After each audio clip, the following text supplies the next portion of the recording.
বিশাল দায়িত্ব। হ্যাঁ, ছেলে বাবার বিশাল দায়িত্ব, বিশাল চিন্তা। গুড মর্নিং এভরিওয়ান, এখন 8:30 মতো বাজে। গতকাল ভিডিওটা আমি আর শেষ করতে পারিনি। গতকাল ওই যে খাওয়া দাওয়া করে বাপের বাড়ি থেকে এসেছি সন্ধ্যেবেলা, এত টায়ার্ড লাগছিল না জানো তো, এত গরম আরো, সেই কারণে এসে ঝটপট একদম শাড়ি পরা ছিলাম তো আরো সারাদিন, ঝটপট স্নান করে একটু সন্ধ্যে দিয়ে এসি চালিয়ে গোপর আমি শুয়ে পড়েছি জানো তো। শুয়ে মানে কি একদম ঘুমিয়েই পড়েছি আমরা দুজন। মিমোর অনলাইনে পড়া ছিল বলে মিমো পড়ছিল আর ওরও চলে গেছিল জিমে। যাই হোক, তারপর 9টার সময় উঠেছি, আর ইচ্ছে করছে না যাওয়ার।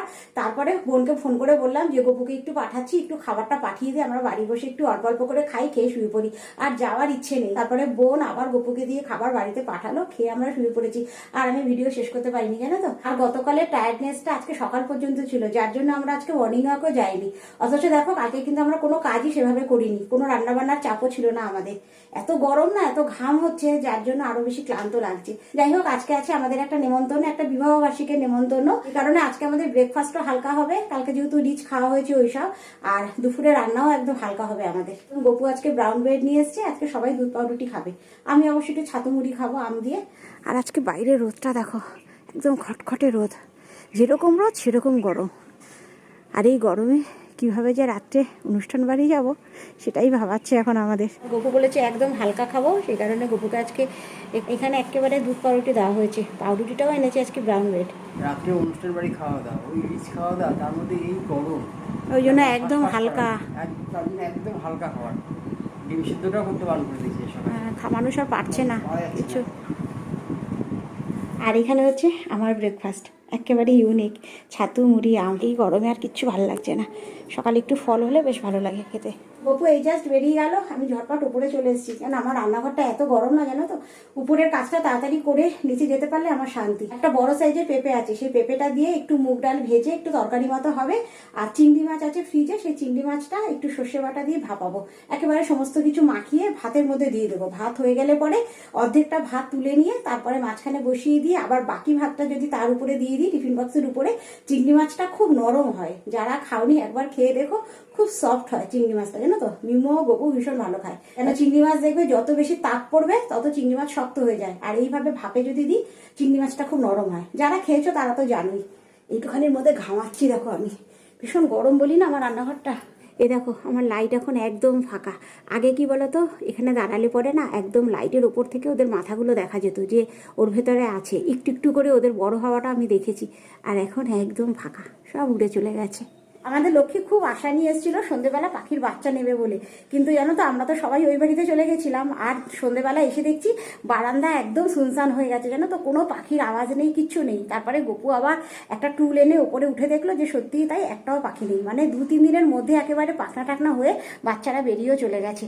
যাই হোক, ব্যাড লাক, লক্ষ্মী আর নিতে পারলো না। পরে একদিকে ভাবলাম যে পাখি তো আকাশে ওড়ার জন্যই, ওদের যদি আটকে পোষা হয় সেটা তো মনের দিক থেকে একটা খারাপ লাগে। আর আজকে তো বেশি ঝামেলার রান্না নেই, ঝটপট খাবার বাড়বো আর নিচে নিয়ে যাব। আজকে নিচে বসে খাবো 3 জনে। আজকে আমার মিমোর খুব খিদে পেয়ে গেছে চিংড়ি মাছের গন্ধে। মিমোর খাবার নিচে পাঠিয়ে দিচ্ছি, এটা ডোডোর। এনে ডোডো, তোকে দেখাচ্ছি এটা। লাইট লাইট জ্বালাওনি কেন? ঘর অন্ধকার তো। আর এই যে আবার ঝিরি ঝিরি বৃষ্টি শুরু হয়ে গেছে। আজকে আমার পাগ্গা চা খাওয়া শখ হয়েছে। আন্টি আসবে বলেছি, টিফিন দেবো, বলছে একটু চা করে দাও না মা। আজকে মিমোকে পড়িয়ে গেলে তারপরে আমরা রেডি হব। পড়িয়ে যেতে যেতে সেই 9টা বাজবে আজকে। আজকে আমি একটু টিফিন করে দেবো বলেছি, যে আন্টি আসবে একটু কিছু টিফিন করে দিই হালকা কিছু। বলছে না, একটু চা করে দাও, ওখানে গিয়ে তো আবার স্ন্যাক্স খাবো, তাই তো। আজকে মিমোর আন্টি 7টায় আসবেন আর তোমার যাবে 9টায়। উনি চলে গেলে পরে তারপরে তৈরি হয়ে আমরা বেরোবো। এত গরম, তৈরি হওয়ার কথা মনে পড়লেই যেন কষ্ট হচ্ছে। আর আজকে বিকেলবেলা যেন তো একটু হাওয়া দিয়েছিল, একটু হালকা হালকা বৃষ্টিও হয়েছিল, কিন্তু কোনো কাজে লাগলো না, আরো গরম বাড়িয়ে দিয়ে গেল। মাটি ভিজলো না, যা বৃষ্টি হয়েছে। গরমে একদম চ্যান হয়ে গেছি, সারা মুখ মেকআপ করে পুরো দেখো ধকধক করে ঘামছি। হ্যাঁ, গপুকে তো একদম সিম্পল একটা গেঞ্জি বার করে দিয়েছি, যে একদম পাতলা নরম একটা গেঞ্জি আছে, ওটা পরো। পাতলা নরমের মধ্যে একটা গেঞ্জি বার করে দিয়েছি, গপু ওইটা পরেছে। তো গরম, 9:30 মতো বাজে তৈরি হয়ে নিয়েছি, আর আমি পরেছি একটা টাঙ্গাইল। গরমে তো এইগুলো খুব আরাম। আর কি চল ওই জঙ্গলের মধ্যে দিয়ে স্কুটি 4 চাকা নিও। না, এই যে একদম হালকা পাতলা একটা টাঙাইল পরে নিয়েছি, আর এরকম কয়েকটা আছে জানো তো, ওই গরমকালের অনুষ্ঠানের জন্য একদম সুইটেবল। ভারী শাড়ি আর সিল্কের দিকে হাতই বাড়াতে ইচ্ছা করে না এত গরমে, পুরো স্নান হয়ে যাচ্ছি। আর মেকআপ তো কিচ্ছু করিনি, শুধুমাত্র একটু বিবি ক্রিম লাগিয়েছি আর তার উপরে হালকা করে একটু পাউডার বাফ করেছি। এই আমার মেকআপ। ডোডো তৈরি হচ্ছে, ডোডো এইমাত্র জিম থেকে এলো, একটু ফ্রেশ হয়ে তৈরি হচ্ছে। ডোডো বলছে আমি যাবোই না এত গরমে। যাই হোক, পাড়ার অনুষ্ঠান তো একটু না গেলে খারাপ দেখায়, সেই কারণে ডোডো তৈরি হচ্ছে। এইখানে তো গপু রেডি, মিমো রেডি, আর ওখান থেকে বোনও ফোন করছে। আমাদের পাড়ার অনুষ্ঠানে সব পাড়া নিয়েই তো অনুষ্ঠান। বোন প্রসেনজিৎ রেডি, বেরিয়ে যাবো এক্ষুনি আমরা। চলো। ও ডোডো তো বাকি। ফ্যান ছাড়া এক মুহূর্ত থাকা যাচ্ছে না, ফ্যান ছাড়া এক মুহূর্ত থাকা যাচ্ছে না। ভিডিও করছি বলে ফ্যানটা বন্ধ রেখেছিলাম। এই যে আমাদের গোকুল মেকআপ, একদম হালকা পাতলা একটা গেঞ্জি পরেছে, পরেও আরাম, দেখতেও সুন্দর। তুমি ঠিক আছো তো? এটা ভালো। হ্যাঁ এটা ভালো। হ্যাঁ, একদম হালকা হালকা সব আমরা হালকা পাতলা সাজ। আমাদের একদম পাশের পাড়া, কিন্তু ডোডো মিমো যাবে স্কুটি নিয়ে, আর গোপু আর আমি যাবো হেঁটে। একদম 3 মিনিটের রাস্তা হবে না গো, এখান থেকে 2-3 মিনিটের রাস্তা, আমরা হেঁটেই যাচ্ছি। একটুখানি আর গাড়ি নিলাম না। এ বাবা, এ গায়ে উঠছে, বিস্কুট দিয়ে দিয়ে এই অবস্থা। সাবধানে সাবধানে যাবি। 1 2 3 4 5 6 7, এইখানে একটা 8। ওদের কি সবসময় বিস্কুট খেতে ইচ্ছা করে বলো তো? পেটে খিদে, বলো কি করবে, খাওয়া যা পাবে তাই খাবে। পেটে খিদে। এই যে সুন্দর চলে এসেছি অনুষ্ঠান বাড়িতে, আমাদের পাশের পাড়া। তোমাদের বললাম না, বাড়ি থেকে মিনিট 2-3 রাস্তা। একটা ভিলা ভাড়া করে ওরা অনুষ্ঠানটা করছে। এখন সবার আগে প্রেজেন্টেশনটা দেবো।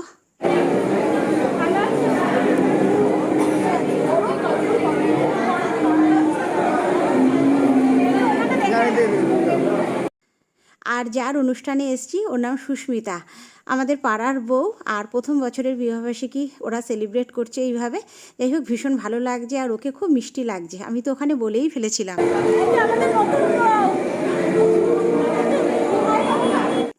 আর যতই বিয়ের বয়স 1 বছর হোক না কেন, ও তো আমাদের কাছে নতুনই, নতুন বউ। আর বিবাহবার্ষিকীও করছে দেখো কত বড় করে, একেবারে বিয়ের মতো করে। যাই হোক, এখন একটু সবাই মিলে ছবি তুলছি, এই সুযোগ কি ছাড়া যায়? আর এই দেখো না, দেখতে দেখতে আমাদের বৌদিও চলে এসছে, মানে সুস্মিতার শাশুড়ি, আমাদের পাড়ার বৌদি। ভীষণ মজা লাগছে। আরও বেশি ভালো লাগছে কি বলো তো, এখানে এসে না পাড়ার অনেকের সাথে দেখা হচ্ছে। সেই কারণে সবসময় তো সবার সাথে দেখা হয়ে ওঠে না একটা অনুষ্ঠান ছাড়া। আর এখানে খুব জোরে মিউজিক বাজে জানো তো, সেই কারণে আমি কথা বিশেষ রাখতে পারছি না, আমাকে ম্যাক্সিমামে কিন্তু ভয়েস ওভার দিতে হচ্ছে। আমের শরবত, সবার প্রথমে এখানে আমের শরবত। আর এখানে আছে এই যে সুন্দর চিকেন পকোড়া নিয়ে নিচ্ছি। আমার মিমো আগে। ভেজ কি আছে? মাম্মাম চিকেন খাবে না, ভেজ কি আছে?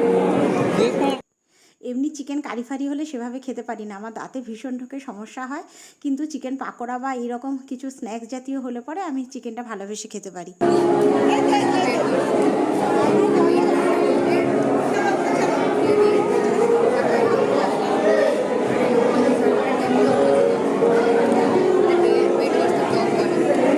এই চিকেন পাকোড়াটা খুব ভালো লাগে।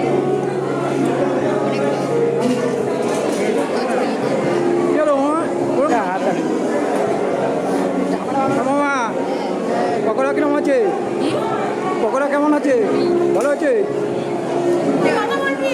হ্যাঁ। গোপাল, গোপাল, আমার শরবত কেমন আছে? ভালো। এটা অনেক ঠান্ডা।